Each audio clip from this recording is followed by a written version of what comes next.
We all have a personal favorite game in the Legend of Zelda series. That's fine and all, but there's gotta be an objective way of ranking the games in this series, right? While it's difficult to do that, to rank these games on an objective level in terms of quality, we can rank them based on how many copies were sold. Hi everyone, LP here, and today we'll take a look at the top sellers for the Legend of Zelda series, aka the objective best-selling Zelda games in the series. Oh, and if you're a Four Swords Adventures fanatic, I've got bad news for you, because your game is last. Lastly, we will only be looking at main series games, not including any remakes or remasters. Anyways, let's get started. So, fifth on the list is Phantom Hourglass? Well, first off, that's quite the surprise considering it's not really considered to be a top Zelda game. And also, technically the fifth best-selling is Ocarina of Time 3D, but remember, I said mainline games, and so that excludes remakes and remasters. Plus, I would have had to talk about Ocarina of Time twice, but that's beside the point. Phantom Hourglass earns its spot for having sold an estimated 4.76 million copies. Phantom Hourglass is an odd one. It was released in 2007 and is a direct sequel to Wind Waker. Back then, people weren't too fond of Toon Link because he looked too childish, and people wanted grim and dark Zelda like Ocarina of Time or Twilight Princess, but the biggest thing against Phantom Hourglass is its controls. In essence, it plays just like a regular Zelda game. You have your dungeons, your items, and you sail across the seas just like in Wind Waker. However, in this game and its sequel, you control Link using the touchscreen.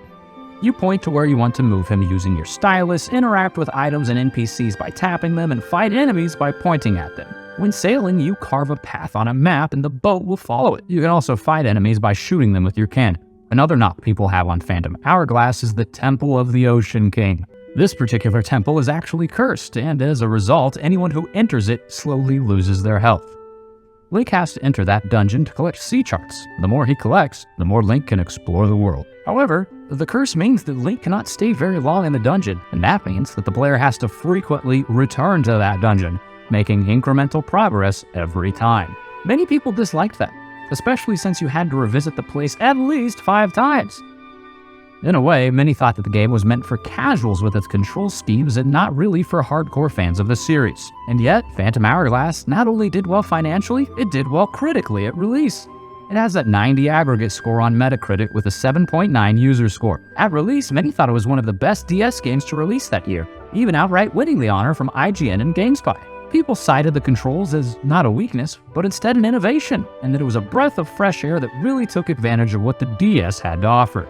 So, even though it doesn't tend to come up a lot in online discussions today, Phantom Hourglass is without a doubt a solid entry in the series.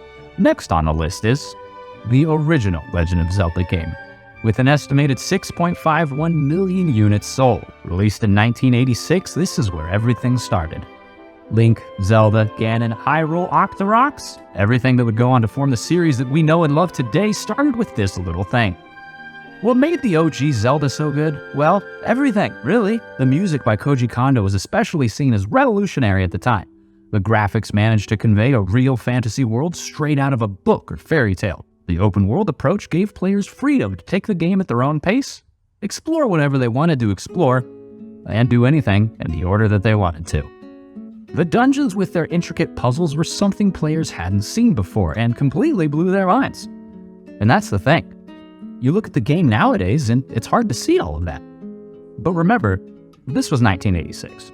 Back then, games were mostly played on arcades, so they tended to be essentially mini-games that would replay over and over to get a better score. But Zelda was an actual long experience. Now you could go look at how long to beat and see that OG Zelda takes 8 hours to beat, and scoff at it. But compare it to games like Punch-Out!, which takes 3 hours, the original Mario Bros., which takes 2 hours, Duck Hunt, 46 minutes, the OG Donkey Kong, 19 minutes. Then while Dragon Quest released that same year and Wizardry had been out the year prior, though it was a PC game, and both were long games as well, Zelda was still one of the earliest long RPGs available on consoles. Before, RPGs were mostly relegated to PCs because they just wouldn't work on arcade machines. But Zelda showed that consoles could also host these longer form experiences, that games could be more than just quick little arcade-like experiences. It inspired many of the RPGs and adventure games that would be released after it. That's why The Legend of Zelda is considered one of the best games of all time, and one of the most important ones at that. Coming in at third, we have The Legend of Zelda Ocarina of Time, with 7.6 million copies sold. Ocarina of Time is widely considered one of, if not the best games ever created. From the day it was released, people were calling Ocarina of Time a masterpiece. It won 10 Game of the Year awards. It won Greatest Game of All Time 17 times. It got perfect grades from every major game critic, from Edge to Famitsu to IGN to GameSpot.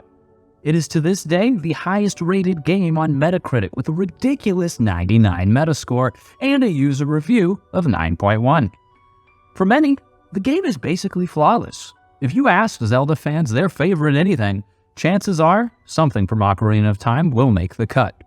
From favorite characters with Saria, Darunia, Princess Ruto, Sheik, Marlin, Ocarina of Time's Ganondorf being many's favorite iteration of the Gerudo King.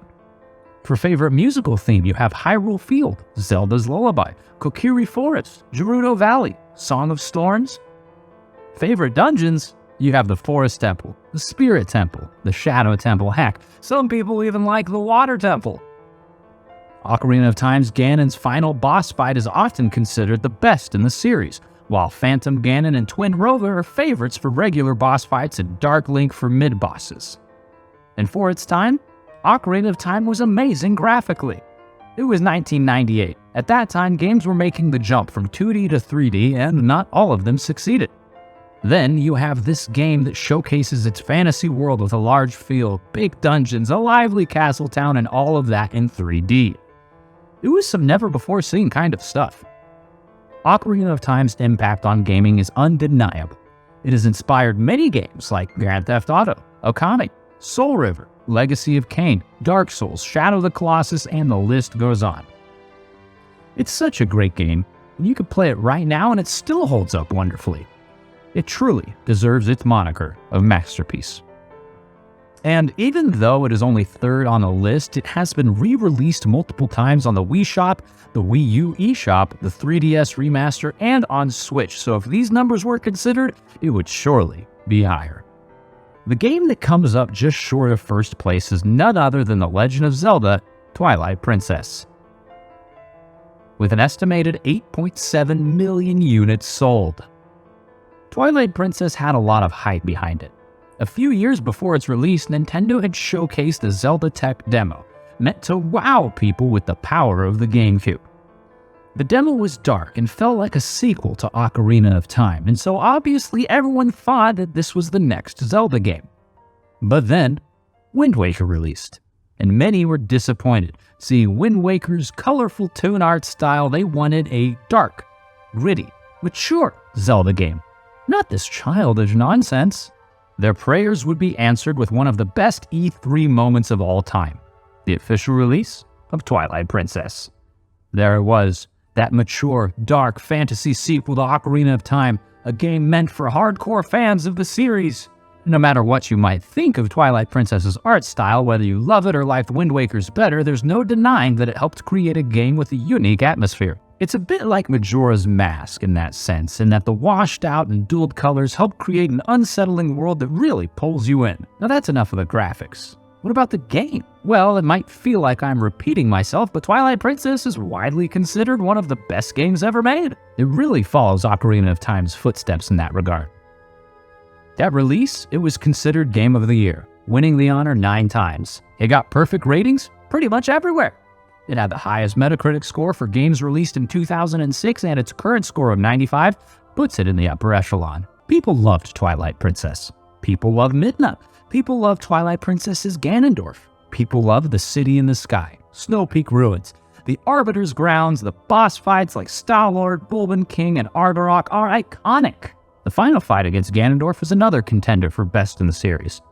The music is fantastic. The world is unique and immersive, the story is great, the puzzles and dungeons are amazing. I mean, really, what more do you want? Twilight Princess nails everything a Zelda game should be, and it's another masterpiece in a series with a long story of creating masterpieces. And speaking of masterpieces, I've got one more for you. Sitting atop the list, surpassing Twilight Princess Ocarina of Time, the original game, and Phantom Hourglass, we have the most recent release as of the writing of this video. but when this comes out, it'll probably be Tears of the Kingdom. It's The Legend of Zelda Breath of the Wild, with a ridiculous 29 million copies sold, more than 3 times as many copies as second-place Twilight Princess. Breath of the Wild was another revolutionary game, a game worthy of being called the greatest game of all time. It was a breath of fresh air not only for the series, but for the larger gaming scene. Breath of the Wild is an open world, a welcome change from the previous games who opted for a very linear structure, but also a callback to the very first game, which was also open world. But it's how open the game is that makes it different. The physics of this game allows for so many unique things. You have the freedom to do anything you want. You want to fly on a tree trunk? Use stasis. You want to go fight Calamity Ganon and not bother doing the Great Plateau? You can do it. You can do the Divine Beasts in any order you want. There's snowy mountains, hot deserts, tropical beaches, mystical forests, an active volcano, and a jungle region to explore. Everywhere you go, you can find a treasure chest, an NPC wanting your help, or an enemy camp. You can dress how you like. You can use any weapon type you like. Climb up tall mountain peaks. You can ride bears, horses, skeleton horses, and whatever the Lord of the Mountains is supposed to be. Heck, you could even ride a motorcycle. Each NPC has a name. Unless they're a Yiga in disguise, they have their own stories and their own routines that they do each day. Side quests galore, shrines to test your mastery of the game's mechanics and your puzzle-solving skills, touching cutscenes, lovable characters, and all of this accompanied by some of the best piano you've ever heard in your life. Breath of the Wild is different from the other games. It doesn't have proper dungeons, instead having the Divine Beasts. It has a weapon durability system and a stamina wheel. And yet, it still managed to be such a fun and amazing experience. At the Game Awards of 2017, the game walked out having won Best Direction, Best Action Adventure Game, and of course, Game of the Year. Polygon, IGN, Eurogamer, GameSpot, and others named it Game of the Year for 2017. Its Metacritic score is 97, just 2 points short of Ocarina of Time. It ranks in many rankings for best games released in the 2010s and all time. Breath of the Wild's style and its sandbox type of gameplay had already inspired a multitude of games. Genshin Impact, Elden Ring, Halo Infinite, Ghost of Tsushima, Sonic Frontiers, and Pokemon Legends Arceus. It has had a similar impact on the gaming sphere as its predecessors Ocarina of Time and the original game had. And frankly, that's very impressive. You know, this series really has a lot of contenders for greatest game of all time, doesn't it? It's actually insane just how consistently good the Zelda series has been when you think about it. Hopefully, Tears of the Kingdom follows this tradition. Anyways, I hope you enjoyed this video. Tell me which Zelda game is your favorite in the comments down below.